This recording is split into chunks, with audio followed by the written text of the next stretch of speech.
వచ్చే ఎన్నికల్లో రాష్ట్రంలో వైసీపీ సర్కారు గెలవటం వల్ల ఇటు పేద ప్రజలకి లబ్ధి చేకూరుతుంది.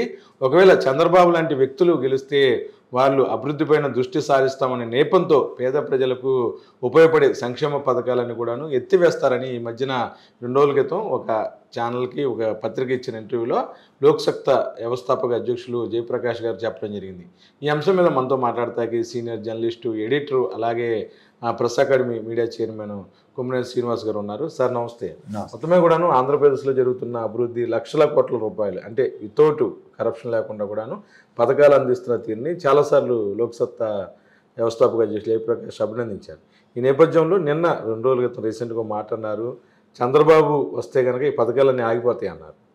ఇప్పుడు అది ప్రస్తుతం వార్తల్లో ఒక చర్చకు దారితీసింది. అంటే నేను కూడా మొత్తం వీడియో చూడలేదు, కానీ కొన్ని మిత్రులు దాని పోస్టర్ లాగా మార్చి ఆయన వ్యాఖ్యల్ని పెట్టడం అది గమనించాను. ఆయన కొన్ని విషయాల మీద చాలా స్పష్టంగా చెబుతూ వస్తున్నారు జయప్రకాష్ గారు. ఒకటి, సిపిఎస్ కంట్రిబ్యూటరీ పెన్షన్ స్కీమ్ కనుక అమలు చేస్తే దేశం మునిగిపోద్ది, ఆ రాష్ట్రాలు మునిగిపోతాయి, అది సాధ్యమయ్యేది కాదు అని చెప్తున్నారు. జగన్ గారు ఆ విషయంలో ఆయన ఏం చేశారంటే, మొదట హామీ ఇచ్చినప్పటికి కూడా ఇది దానివల్ల అవ్వదు అని తెలుసుకున్న తర్వాత వారందరికీ ఆ విషయం చెప్పి గ్యారంటీడ్ పెన్షన్ స్కీమ్ అని కొత్త స్కీమ్ తీసుకొచ్చారు. దాన్ని జయప్రకాష్ గారు వీళ్ళంతా కూడా అప్రిషియేట్ చేశారు. ఆ నేపథ్యంలో చంద్రబాబు గారికి జగన్ గారికి ఉన్న తేడాని బహుశా ఆయన పరోక్షంగా వివరించినట్టుగా నాకు అనిపించింది. అదేమంటే, జగన్ గారు తాను చెప్పిన హామీలని సక్సెస్ఫుల్గా నెరవేర్చారు, చంద్రబాబు గారు పెద్ద సీరియస్గా తీసుకోడు ఆయన ఇచ్చిన హామీని అని చెప్పడం కూడా ఆయన ఉద్దేశం అయి ఉండాలి. ఇంకోటి ఏంటంటే, జగన్ గారు ఇచ్చిన హామీల విలువ 45,000 కోట్లు, కానీ చంద్రబాబు గారు ఇచ్చిన 6 హామీల విలువే, 6 గ్యారంటీల్లో కూడా అన్ని లెక్కేస్తే ఎక్కువ ఉండొచ్చు, 1,50,000 కోట్లు మినిమం. అది నేను చెప్పింది ఏదో పథకాలు అమలు చేయాలి 6. ఇంకా అవి కాకుండా ఇంకో 50 ఉంటాయి. ఇప్పుడు బస్సులు కూడా ఫ్రీ ఇచ్చారులేండి, బస్ ఫ్రీ కానీ ఇవన్నీ కూడా. ఇప్పుడు బస్ ఫ్రీలో ఏం జరుగుతుందో చూస్తున్నాగా, తెలంగాణలో ఆటో డ్రైవర్లు లక్షల మంది గగ్గోలు పెడుతున్నారంట. ఆంధ్రప్రదేశ్లో 12 లక్షల మంది ఆటో డ్రైవర్లు ఉన్నారట. మరి వాళ్ళ బతుకేమైపోవాలి అసలు? పైగా దీనివల్ల పోనీ మహిళలకి ఏమన్నా మేలు జరిగితే సంతోషం, ఏం పెద్ద ఉపయోగపడే వ్యవహారం కాదు కదా. వాళ్ళకి మిగిలేదంతా 400-500 మిగులుతుంది, కానీ ఆటో డ్రైవర్ల బతుకు దెబ్బతింటుంది కదా. సో అది వేరే విషయం. పోనీ అది కూడా అన్నిటికీ ఇస్తున్నారంటే మన కేటీఆర్ చెప్పాడు, ఏదో పల్లె వెలుగు, సిటీ బస్సులు వీటికే పరిమితమైందంట, ఎక్స్ప్రెస్లు వాటిల్లో మళ్ళీ ఇంప్లిమెంట్ చేయట్లేదంట. సో ఆ ఇబ్బందులన్నీ అట్లా ఉన్నాయి. ఇక్కడ పాయింట్ ఏంటంటే, జగన్ గారు తాను ఏవైతే నవరత్నాలని చెప్పారో వాటన్నింటినీ అమలు చేసి చూపించాడు. అదే చంద్రబాబు గారు వస్తే అవి ఇంప్లిమెంట్ చేయడు, పైకి చెబుతున్నప్పటికి కూడా అవి చేయడనే ఇండైరెక్ట్గా చెప్తున్నాడు. ఎందుకు చెప్తున్నారంటే, చంద్రబాబు మాట తప్పటానికి పెద్ద ఇబ్బంది పడ్డు అనేది ఆయన ఉద్దేశం. ఎందుకంటే గత అనుభవం ఉంది కదా, 1,00,000 కోట్ల రుణమాఫీ చేస్తానని చెప్పి చేయలేదు కదా, 15,000 కోట్లు చేసి పైగా రైతుల్ని మీరు ఆశపోతులని తిట్టాడు కదా. సో అట్లాంటి పరిస్థితిలో ఈయన ఇప్పుడు జగన్ గారు 45,000 కోట్లు అంటే వీళ్ళు 1,50,000 కోట్లు ఇవ్వాలి. దాని మీద ప్రస్తావన వచ్చినప్పుడు ఆయన ఎవరో అడిగినట్టున్నారు, యాంకరు అడిగితే, చంద్రబాబు గారు ఎందుకు చేస్తాడు సార్, ఇస్తానని చెప్తాడు, తర్వాత పక్కన పడేస్తాడు, ఏమి ఆయన అంత తెలివి తక్కువడు కాదు అన్నాడు. అంటే తెలివి తక్కువడని కాదు ఇక్కడ అర్థం, అంటే ఆయన పెద్ద హామీలు నెరవేర్చే విషయంలో అంత సీరియస్గా ఉండడు అని చెప్పటం. ఇంకోటి మీలాంటి వాళ్ళు దగ్గరగా చూశారు, అందులో అనుమానం ఏముంది. ఇప్పుడు మీరు ఆశ్చర్యపోతారు, ఆయన ప్రైవేటైజేషన్ చేశాడు, 54 కార్పొరేషన్లు ఎత్తేసాడు. ఆయన ఎత్తేసినప్పుడు కొన్ని వేల మంది ఉద్యోగాలు పోయినాయి, బీఆర్ఎస్ అనో ఇంకోటనో మొత్తమే తీసేశారు. తీసేస్తే అప్పుడు ఏమన్నారు, అసలు ఇంత సంస్కరణవాది, ఇంత గొప్ప నాయకుడు ఆయన కాబట్టి చేశారన్నారు. మళ్ళీ అదే పెద్ద మనిషి వచ్చి ఏమంటాడు, ప్రభుత్వ రంగ సంస్థలని ప్రైవేటైజ్ చేస్తున్నారని వీళ్ళని ఎదుటి వాళ్ళని అంటాడు. కాంగ్రెస్ టైంలో ఏదైనా జరిగితే వాళ్ళని తిడతాడు. సో ఇవన్నీ ఇప్పుడు విశాఖపట్నం స్టీల్ ప్లాంట్ ఉంది, ఈయనైతే ఎప్పుడు ప్రైవేటైజ్ చేస్తుండేవాడు, ఈయనకి అవకాశం ఉంటే. ఈయన ఇప్పుడు ఏమంటాడు, ఈయన 54 సంస్థలను ప్రైవేటైజ్ చేసిన ఆయన అక్కడికి వచ్చేసి అసలు ప్రైవేటైజేషన్ వ్యతిరేకం, మేము విశాఖ నాశనం చేస్తున్నారు, ఎవరిని జగన్ గారిని తిడతాడు. విచిత్రంగా ఆయన ఏమో వ్యతిరేకం, అప్పుడు వ్యతిరేకమే, అప్పుడు ఆయన రాజకీయాల్లోకి వెళ్ళాడు. రాజశేఖర రెడ్డి గారు వాళ్ళంతా కూడా వాటిని వ్యతిరేకించారు. నిజాం షుగర్స్ ఏమైంది, అప్పుడు ఈ టైంలోనే కదా ప్రైవేట్ వాళ్ళకి ఇచ్చారు, అది నిలబడలేదు చివరికి. మరి ఇప్పుడు చంద్రబాబు గారు ఖాతా వేస్తారా, ఎవరికే వేస్తారు? కానీ చంద్రబాబు గారు అందరి మీద వేస్తారు, తను మాత్రం తీసుకోడు. సో వాటన్నింటినీ దృష్టిలో పెట్టుకుని చంద్రబాబు గారు ఇచ్చే హామీని నమ్మాల్సిన అవసరం లేదని జయప్రకాష్ నారాయణ గారు చెప్పినట్టు నాకు అర్థమైంది. మా అభిప్రాయం కూడా అంతే. నేను అందుకే ఇవాళ రామోజీరావు రావణాసురుడు లాగా వ్యవహరిస్తూ జగన్ గారి మీద రాశాడు కదా, ఇష్టం అప్పు రుణకంఠుడు అని రాశాడు కదా. ఈయన దశకంఠుడిగా మారి రావణాసురుడిగా వ్యవహరిస్తూ ఆంధ్రప్రదేశ్ ప్రజల్ని చెరబట్టారన్నది నా అభిప్రాయం. చెరబట్టాలని చూస్తున్నారన్నది నా అభిప్రాయం. ఎట్లా కూడా ఆంధ్రప్రదేశ్ ప్రజల మీద కక్షగట్టి ఏదో రకంగా ఇబ్బంది పెట్టాలని. నేను జయప్రకాష్ నారాయణ గారు చెప్పిన దానికి సమాధానం ఇవ్వమనండి. వీటన్నిటికీ ఎన్ని లక్షల కోట్లు అవసరం అవుతుంది? జగన్ గారేమో అమలు చేసి చూపించాడు, ఆయన చెప్పిన దాని మేరకు పరిమితంగా అంతవరకు. ఇది అదే నాశనం అని రాశావు కదా. ఇప్పుడు చంద్రబాబు గారు ఏకంగా 1,50,000 కోట్లు అంటున్నారు. 1,50,000 కోట్ల దగ్గర ఆగదు. ఉదాహరణ తెలంగాణలో కాంగ్రెస్ ఇచ్చిన గ్యారంటీలు ఎట్లా అమలు చేయాలో తెలియక అర్థం కాక తలపట్టుకు తిరుగుతున్నారు. 100 రోజుల కార్యాచరణ అన్నప్పటికి కూడా అది అంత తేలిగ్గా అయ్యేటట్టుగా లేదు. ఎందుకంటే అక్బరుద్దీన్ ఓవైసీ గారు చాలా ఇంట్రెస్టింగ్ స్పీచ్ ఇచ్చారు. దాని ప్రకారం ఏడాదికి 3 లక్షల కోట్లు అవసరం అవుతుంది, మీరు ఇవ్వండి బాగుంటుందని చెప్పాడు ఆయన వ్యంగ్యంగా. ఎక్కడి చేస్తారని అడగకుండా ఎస్ ఇదంతా బాగానే ఉంటుంది, మీరు ఇవ్వండి మంచిదే అని చెప్పాడు. అంటే ఇవ్వలేరని చెప్పటమే కదా. 3 లక్షల కోట్లు. అలాగే 3 లక్షల కోట్లు మొత్తం హామీలన్నీ నెరవేర్చాలంటే ఉదాహరణకి. అట్లాగే ఇక్కడ మూడేంటి, ఇక్కడ ఇంకెక్కువ అవుతుంది. అవునండి, అవును. నిజం ఆయన అమలు చేయాలంటే అప్పుడేమంటాడు, ఆర్థిక పరిస్థితి బాగాలేదు, అది బాగాలేదు, జగన్ ఇచ్చేసాడు. ఒకటి బేసిక్గా దీనికంటే ముందు చంద్రబాబు గారు అధికారంలోకి వచ్చే అవకాశం లేదు. ముందు ఆ క్లారిటీ ఇవ్వాలి. ఇవన్నీ ఏంటి ఇప్పుడు పట్టులతో కూడిన వ్యవహారం. ఒకవేళ వస్తానంటే వస్తే ఆయన చెవుడని చెప్పడమే కదా జయప్రకాష్ నారాయణ గారు. దాని మీద నా విశ్లేషణ ఏమిటంటే ఆయన చెప్పింది వాస్తవం. ఆయన ఏ ఉద్దేశంతో చెప్పినా చంద్రబాబు గారు తన హామీల విషయంలో సీరియస్గా ఉండడు. తీసుకెళ్ళి మళ్ళీ వెబ్సైట్లోంచి ఆ వెబ్సైట్లో పుస్తకం బయటపడేస్తారు. సో మళ్ళీ ఇతర పార్టీల వాళ్ళు అయ్యా నీ పుస్తకం మా దగ్గర ఉందని చెప్పాల్సిందే తప్ప వేరే అవకాశం ఉండదు. సో ఆ రకంగా చూడాలి. ఖచ్చితంగా చంద్రబాబు గారు నిజాయితీ ఉంటే ఆయన ఇగో నా హామీ ఇది, దానికి అయ్యే ఖర్చు ఎంత, నా హామీ ఈ రెండో హామీ ఇది, ఈ రెండో గ్యారంటీ అని అన్నాడు కదా, ఎంత ఖర్చు అయిందంటే మహాలక్ష్మి కింద గ్యాస్ సిలిండర్లు 3 కోట్ల మందికి ఇవ్వాలి ఇంటూ ఎంత. అట్లాగే మహాలక్ష్మి స్కీము, మహాలక్ష్మిలోనే కదా 2,500 చొప్పున ఇవ్వాలి. ఒక్కదానికి 37,000 కోట్లు అవుద్దని అంచనా. 37,000 కోట్లు పర్ యానం. నాట్ దట్ ఒక రోజుకి కాదు. ఏపీలో సగం పథకాలు అమలైపోతాయి, 300 పథకాలు అమలైపోతాయి. మొత్తం 5 ఏళ్ళకి కాదు, ఒక ఏడాదికే 37,000 కోట్లు అవుతుంది ఒక్క దానికోసమే. మరి ఎక్కడి నుంచి తెచ్చిస్తావో చెప్పాలి కదా. చెప్పకుండా గ్యాస్ సిలిండర్లు 3 సిలిండర్లు ఎంత అవుద్దో లెక్కేసి చెప్పాలి కదా. ఫ్రీ బస్సు ఎంత అవుద్ది, దానికి ఆర్టీసీకి ఎట్లా భర్తీ చేస్తావో చెప్పాలి కదా. అట్లాగే ఇంకా అనేక స్కీములు అనౌన్స్ చేశాడు కదా. నిరుద్యోగ వృత్తి 4,000 అన్నాడు కదా. మరి కిందసారి ఇవ్వలేదు, మోసం చేశారన్నది వేరే విషయం. కానీ ఇప్పుడు ఎంత ఇస్తారో చెప్పాలి కదా. సో ఇట్లా వరుసనే మనం దగ్గర పెట్టుకుంటే అర్థం అవుద్ది. ఆ లిస్ట్ పెట్టుకుని, ఎందుకంటే మనకి ఒకటో రెండో అన్నీ చెప్తుంటాడు ఆయన, అవన్నీ గుర్తుపెట్టుకుని చెప్పాలంటే అయ్యే పని కాదు. సో అవి కాకుండా లోకేష్ గారు ఇచ్చే హామీలు, మళ్ళీ ఎస్సీ ఎస్టీలకు ఇచ్చే హామీలు, ఏది డిక్లరేషన్లు, ఇవన్నీ లెక్కలేస్తే అసలు విషయం బయటకు వస్తుంది. అవేవి చేయలేవన్న సంగతి జయప్రకాష్ నారాయణకి తెలుసు. జయప్రకాష్ నారాయణ గారు అందుకే చంద్రబాబు తెలివైనడు, ఇవన్నీ చేయడు అని చెప్పేశాడు అంతే. సార్ అసలు మామూలుగానే శ్రీలంకతో పోల్చి రాష్ట్రాన్ని రకరకాలుగా కామెంట్లు చేస్తున్నారు, ఫేస్బుక్లో పెడతారు. మరి చంద్రబాబు ఇన్ని లక్షల కోట్లు ఎలా తెస్తాడు? రాష్ట్రంలో పరిస్థితి ఏంటి? ఇంక ఈయన వచ్చిన తర్వాత హార్బర్లని అభివృద్ధి అన్న జరిగింది. 2014, 2019 అసలు ఏం లేదు కదా. అదే ఆశ్చర్యం కలిగించే అంశం ఏంటంటే మధ్యతరగతిలో ఒక రకమైన ఎఫోరియా క్రియేట్ చేశారు, ఒక రకమైన భ్రాంతి క్రియేట్ చేశారు. ఈనాడు వారు, ఆంధ్రజ్యోతి వారు, తెలుగుదేశం, చంద్రబాబు చెప్పే అబద్ధాలన్నీ ప్రచారం చేసి, ఓ పక్క 9 ఫిషింగ్ హార్బర్లు, 4 పోర్ట్లు, విశాఖలో డేటా సెంటర్, ఇన్ఫోసిస్, ఇవన్నీ వస్తుంటే ఏవి రావట్లేదని ఈనాడు వాడు చట్టవార్తలు చేశారు. చేసిన తర్వాత పోనీ రైట్, నేను ఈ అభివృద్ధి మాత్రమే చేస్తాను, వాలంటీర్ల వ్యవస్థ ఎత్తేస్తాను, వార్డు సచివాలయ వ్యవస్థ ఎత్తేస్తాను, గ్రామ సచివాలయ వ్యవస్థ ఎత్తేస్తాను, రైతు భరోసా కేంద్రాలు ఎత్తేస్తాను, విలేజ్ క్లినిక్స్ ఉండవు నేను వస్తే చెప్పమనండి. ఆర్బీకేలు ఉన్నాయి సార్. ఆ తర్వాత చేయూత కింద ఇచ్చేది ఆపేస్తాము. అది చెప్పపోగా నేను ఇంక 2,500 చొప్పున ఇస్తానంటాడు. అది చెప్పపోగా గ్యాస్ బండ్లు ఇస్తానంటాడు. సో ఇవన్నీ ఎట్లా నమ్మాలి? అయితే మధ్యతరగతి వాళ్ళకి నా విజ్ఞప్తి ఏమిటంటే, మీరు వాస్తవాలను బెరీజ్ వేసుకోండి. ఎస్, జగన్ గారు చేసిన స్కీములు మీకు వ్యతిరేకం కావచ్చు, ఈ స్కీముల వల్ల నష్టం జరుగుతుందని మీరు భావించవచ్చు. మీ భావన నేను తప్పుపట్టను. కానీ అంతకు 5 రెట్లు ఇస్తానని ఎక్కువ ఇస్తానన్న చంద్రబాబుని మీరు ఎట్లా నమ్ముతారు? ఎవరైనా సరే నమ్మేవాళ్ళు కాస్త విజ్ఞత ఉన్న వాళ్ళు ఎవరు నమ్మరు. కాస్త విజ్ఞత, వివేకం, వివేచన ఉన్న పౌరులు ఎవరు, ఆంధ్రప్రదేశ్ పౌరులు ఎవరు చంద్రబాబు ఇచ్చే హామీలు నమ్మరు. చంద్రబాబు పవన్ కళ్యాణ్ కలిసి ఇచ్చే హామీలు విలువను లెక్కేసుకుంటే అసలు 8% ఓటేయకూడదు. ఆంధ్రప్రదేశ్ బాగు కోరుకునే వాళ్ళు ఎవరైనా సరే ఓటేయకూడదు. ఇప్పుడు సార్ కూడా అదే చెప్పారండి.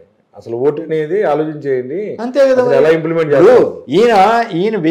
ఈయన 1000 రూపాయలు ఖర్చు పెడతానంటేనేమో రాష్ట్రం దెబ్బతింటుంది, దివాళా చేస్తుందని రాసే ఈనాడు అక్కడ కూడా రాయాలి కదా.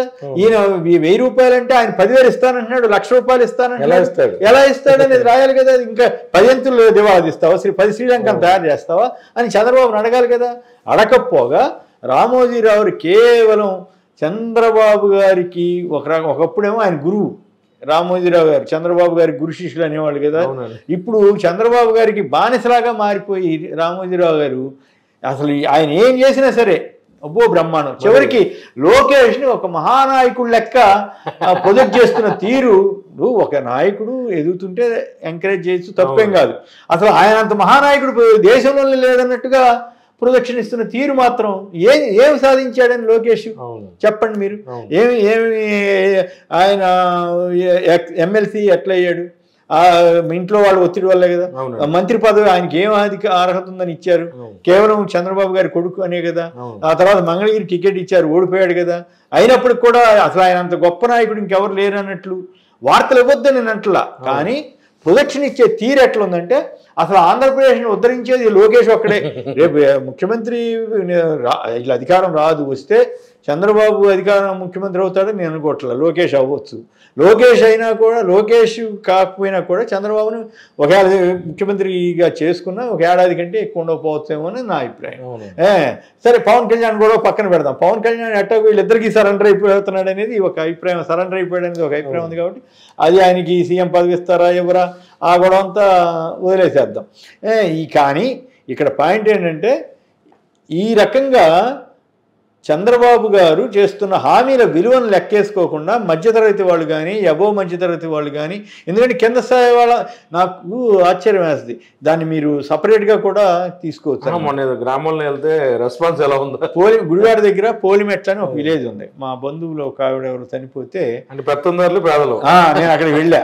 అక్కడికి వెళ్తే కొందరు కాస్త మోతుబరులు వాళ్ళు కూడా ఉంటారు కదా, కాస్త వాళ్ళు మరి అదిగానే ఉన్నారు. బట్ వాళ్ళు నాతో ఏం పలకరించడానికి ఏం పెద్ద ఆసక్తి కనపరచలేదు. తప్పేం కాదు, వాళ్ళ ఇష్టం అది. నేను కూడా కూర్చున్నాను. తర్వాత ఎవరో పరిచయం చేసినప్పుడు మర్యాదగానే మాట్లాడారు, అంతవరకు అయిపోయింది. కానీ ఆశ్చర్యం ఏంటంటే కొంతమంది దళితులే అనుకుంటున్నాను నేను, దళితులు లేదా బలహీన వర్గాలు, అంతవరకు నాకు అర్థమైంది. ఎందుకంటే నీరు కావి పంచి మామూలుగా అట్లా కొంత పేదరికం కనపడతా ఉంటుంది కదా, వాళ్ళు కొందరు వచ్చి ఐడెంటిఫై చేసి నన్ను గుర్తుపట్టి, యాక్చువల్గా నేను 1 ఇయర్గా టీవీలో షో నడపట్లేదు, టీవీలో కనపడతా ఉండొచ్చు, అది వేరే విషయం. సోషల్ మీడియా ఇంటర్వ్యూలు ఇస్తుండొచ్చు, వేరే విషయం. కానీ మీరు సాక్షిలో షోకి వస్తారు కదా సార్ అని చెప్పి, మీరు చేస్తారు కదా అని చెప్పి వాళ్ళు అడిగి నాతోటి చాలా సేపు ముచ్చటించి మాట్లాడారు. సరే మంచిది బాబు అని నేను చెప్పి పంపించేసాను. నాకు అర్థమైంది, ఓహో వీళ్ళంతా జగన్ గారి అభిమానులే అనేది. అంటే చూసారా సార్ గ్రామాలు ఎలా ఉందో? అంటే అన్నీ తిరగలేదు, నా అనుభవం చెబుతున్నాను. జగన్ గారి అభిమానులు అనే సంగతి అర్థమైపోయింది. అర్థమైన తర్వాత ఒక అతను సడన్గా ఇంకో అతను వచ్చాడు, చూసి గుర్తుపట్టి మీరు సాక్షి టీవీలో వస్తారు కదా సార్ అన్నాడు. అవునా, చేయబట్టుకున్నాడు. సార్ జగన్ గారు గెలుస్తారు కదా సార్, గెలుస్తారు కదా, జగన్ గారిని జాగ్రత్త చూసుకోవాలి సార్, జగన్ గారు జాగ్రత్త సార్. నేను ఆశ్చర్యపోయా. అప్పుడు అతని కళ్ళల్లో నాకు ఆ జగన్ గారి పట్ల ఉన్న ఆరాధనాభావం కనిపించింది. ఆ రకమైన అభిమానాన్ని సంపాదించుకోవటం అంటే అని తేలికైన వ్యవహారం కాదు. ఒకవేళ జగన్ గారు కనుక ఈ స్కీములు ఆయన చెప్పినట్టు అమలు చేయకుండా ఉన్నట్లయితే వాళ్ళందరికీ వ్యతిరేకం అయ్యేవాడు. వాళ్ళందరికీ కాదు, ఇదే ఈనాడు పచ్చిగా ఇప్పుడే ఇంప్లిమెంట్ చేస్తేనే చండాలంగా రాస్తుంది, ఇంప్లిమెంట్ చేయకపోతే రెచ్చిపోయి రాసిండే. కానీ పేదల్లో ఆ రకమైన భావజాలం నాకు, ఆ రకమైన ఆరాధన భావం నాకు కనిపించింది. ఇది నేను వ్యక్తిగతంగా చూసినటువంటి అనుభవం తప్ప నేనేం అబద్ధం చెప్పాల్సిన అవసరం నాకు లేదు. నేను ఏమి దీంట్లో ఒక్క ఈసమంత అబద్ధం ఉందని నేను పోలిమెట్ల పలానా వారి ఇంటిని కూడా ఎవరైనా డౌట్ వస్తే నేను పలానా వారి ఇంటికి వెళ్ళానని కూడా మొన్న ఆదివారం నాడే 17వ తారీఖు ఇవన్నీ నేను ఆశ్చర్యపోయాను. నేనైతే మామూలుగా జగన్ గారికి అనుకూలంగా ఉంది వివేక సెక్షన్ అంతా నేను నమ్మాను, కానీ ఎంత ఆదరాభిమానం ఉంటుందని నేను ఊహించను. అది నాకు అప్పుడు నాకు కాన్ఫిడెన్స్ కూడా వచ్చింది. ఓహో, సో జగన్ గారి బలం ఇది. సో జగన్ గారు గెలవడానికి పెద్ద అసలు ఆయన ఏం అంత ఇబ్బంది పడాల్సిన అవసరం లేదు. అంటే టీడీపీ జనసేన అడావుడి చేస్తున్నారు, కానీ కింద డౌన్ టు సెక్షన్లో నాకు బాగా గుర్తు 1978 ఎక్స్పీరియన్స్ చెప్పాలి. 78లో కూడా కాంగ్రెస్ 6 జనతా కాంగ్రెస్ అయ్యి, కాంగ్రెస్ 6 జనతాల్లో అచ్చంగా మోతుబరులే ఉండేవాళ్ళు. నిజంగా మోతుబరులు, బాగా డబ్బులు ఉన్నవాళ్ళు, పెత్తందారులు అంతా ఉండేవాళ్ళు. కాంగ్రెస్ అయ్యికి టిక్కెట్లు తీసుకోవడానికి కూడా సరిగ్గా ఉండేవాడు కాదు, సరైన క్యాండిడేట్లు దొరకలా. ఉదాహరణకి తిరువూరులో ఒక్కలగడ్డ ఆదాం గారని ఒక లారీ డ్రైవర్, ఆయన ఎవరు క్యాండిడేట్ లేకపోతే ఆయన అడిగితే ఇచ్చారు, ఎట్నో బీ ఫార్మ్ ఇచ్చేసారు. ఆయన అసలు ప్రచారం చేసింది లేదు, ఏమీ లేదు. ఎంత మెజార్టీతో గెలిచాడో ఇన్ కాంగ్రెస్ అయ్యి. అట్లా ఇప్పుడు కొంతమంది పేర్లు అయితే బాగోదు. ఇప్పుడు ఆ తర్వాత తెలుగుదేశంలోకి వచ్చారు, ఆ తర్వాత కాంగ్రెస్లోకి వచ్చారు, ఇప్పుడు కొందరు వైసీపీలో ఉన్నారు. అంటే అప్పటి సీనియర్లు కొద్దిమంది ఉంటారు కదా, వాళ్ళు అప్పట్లో జనతా పార్టీ తరఫున కాంగ్రెస్ తరఫున పోటీ చేశారు, వాళ్ళు ఓడిపోయారు అప్పుడు. కానీ అప్పుడు వాతావరణం ఎట్లా ఉంది, ఏదో జనతా పార్టీ వచ్చేస్తుందేమో అనేంత 1978 అసెంబ్లీ ఎలక్షన్స్ లో నేను చెప్పేది. అంటే అప్పుడు ఇంత దిక్కుమాల రాజకీయాలు లేవు, ఇంత నికృష్టం, ఈ పత్రికలు కూడా ఇంత నికృష్టంగా లేవు. అది ఆ రోజు పరిస్థితి వేరు. అప్పుడు యాంటీ కాంగ్రెస్ అయినప్పటికి కూడా ఈనాడు మరి ఇంత అరాచకంగా ఇంత అసహ్యంగా రాయలే. కాంగ్రెస్ వ్యతిరేకంగా రాసి ఉండొచ్చు, కానీ బట్ వాస్తవ పరిస్థితికి దగ్గరగా రాయడానికి ప్రయత్నం జరిగేది, అది వేరే సంగతి. కానీ అప్పుడు జరిగింది ఏమిటి, సెక్షన్స్ మొత్తం ఎస్సీ, ఎస్టీ, బీసీ, మైనారిటీ, ఈ వేకర్ సెక్షన్స్ ప్లస్ అగ్రవర్ణాల్లోని పేదలు మొత్తం ఇందిరాగాంధీ గారికి వేసేసారండి ఓట్లు, ఇందిరా కాంగ్రెస్కి. అసలు చూస్తే రిజల్ట్ వచ్చేసరికి మొత్తం తిరగబడింది. పెత్తందారులంతా ఓడిపోయారు మొత్తం. అసలు గుర్తు ఎవరు పడితే వాళ్ళు గెలిచిపోయారు. ఏది వేవ్ అనమాట. సో అట్లా సైలెంట్ మెజారిటీ అంటారు. అంటే ఆ రోజు దళితులు ఎవరు బయటకు వచ్చేసి మేము ఈ కాంగ్రెస్ ఈ తరఫున ప్రచారం చేస్తాం, లేకపోతే హడావుడి ఏమీ లేదు, పీస్ఫుల్గా అసలు అంత హడావుడి కూడా లేకుండా అట్లా ఇస్తారు, సైలెంట్గా వేస్తారు. హడావుడి చేసిందేమో జనతా పార్టీ, కాంగ్రెస్ ఓట్లు పడిందేమో కాంగ్రెస్ అయ్యికి. అంటే ఏమిటి, ఆ రోజు పెత్తందారులు పేదవాళ్ళకి జరిగిన పోటీలో పేదలు గెలిచారు. వాళ్ళు మాట్లాడినంత మాత్రాన ఓట్లు లేవని అనుకోవక్కర్లేదు. ఇప్పుడు సరిగ్గా నాకైతే అదే ఎక్స్పీరియన్స్ అనిపిస్తూ ఉంది వైసీపీకి. ఎట్లా సైలెంట్ మెజారిటీ. ఇప్పుడు రోజు ఈనాడు రామోజీరావు రంకిలేస్తుంటాడు, రాధాకృష్ణ అరుపులు పెడపప్పులు పెడుతుంటాడు, ఏదో అయిపోయినట్టుగా, ఏదో ప్రాబ్లమ్స్ ఉన్నాడు, కొందరు రంకిలేస్తుంటారు కదా, అట్లా రంకిలేస్తుంటారు. TV5లో పిచ్చి పిచ్చిగా మాట్లాడుతుంటారు. వాళ్ళందరూ అట్లా అరుస్తూ ఉంటారు. కొంతమంది పెద్ద వాళ్ళందరూ వచ్చి తెలుగుదేశం తరఫున ప్రచారం చేస్తుంటారు. ఇవన్నీ జరుగుతున్నాయి కదా. పవన్ కళ్యాణ్కి అండగా కొంతమంది తయారవుతున్నారు, పెద్ద తెలుగుదేశం వాళ్ళని వీళ్ళని. లేదు, చంద్రబాబు పవన్ కళ్యాణ్ కలుస్తుండొచ్చు. ఇవన్నీ ఒకటైతే కానీ అసలు పేదలు, ఈ బలహీన వర్గాలంతా ఒకటవుతున్నారు. వాళ్ళు సైలెంట్ మెజారిటీగా ఉంది. అది కనుక అట్లాగే ఎస్టాబ్లిష్ అయిపోతే జగన్ గారిని కొట్టే పరిస్థితి ఉండదు, జగన్ గారిని ఎదిరించే పరిస్థితి ఉండదు. ఆయన గెలుపు తథ్యం అనేది నాకు ఏర్పడిన అభిప్రాయం. Okay sir, thank you. మొత్తమే కూడాను ఆంధ్రప్రదేశ్లో పేద ప్రజలు గెలిచే అవకాశాలు అయితే స్పష్టంగా కనిపిస్తుంది అంటున్నారు కొమ్మినేని. ఏదైతే పేద ప్రజలకు అందుతున్న సంక్షేమ పథకాలు కానీ, ఏదైతే ఆయన కొన్ని ప్రాంతాల్లో పర్యటించినప్పుడు అక్కడ ప్రజలతో మాట్లాడిన సందర్భాలు ఇవన్నీ కూడాను, అక్కడ ఉన్న పరిస్థితులు అంటే గ్రౌండ్ లెవెల్ ప్రజలతో నేను మాట్లాడాల, ఎస్పెషల్లీ దళిత వేకర్ సెక్షన్స్ వాళ్ళు, ఎస్పెషల్లీ వేకర్ సెక్షన్స్ వాళ్ళు వచ్చి నన్ను పలకరించి జగన్ గారి జాగ్రత్త సార్ అని చెప్పి, అంటే నన్ను చూడంగానే జగన్ గారు గుర్తుకొచ్చాడు. అంటే వాళ్ళు నన్ను కూడా ఓన్ చేసుకున్నారు జగన్ గారి వల్ల. నన్ను జగన్ గారి పక్కన పోరాటం చేస్తూ ఉంటారు, పోరాటం కాదు అంటే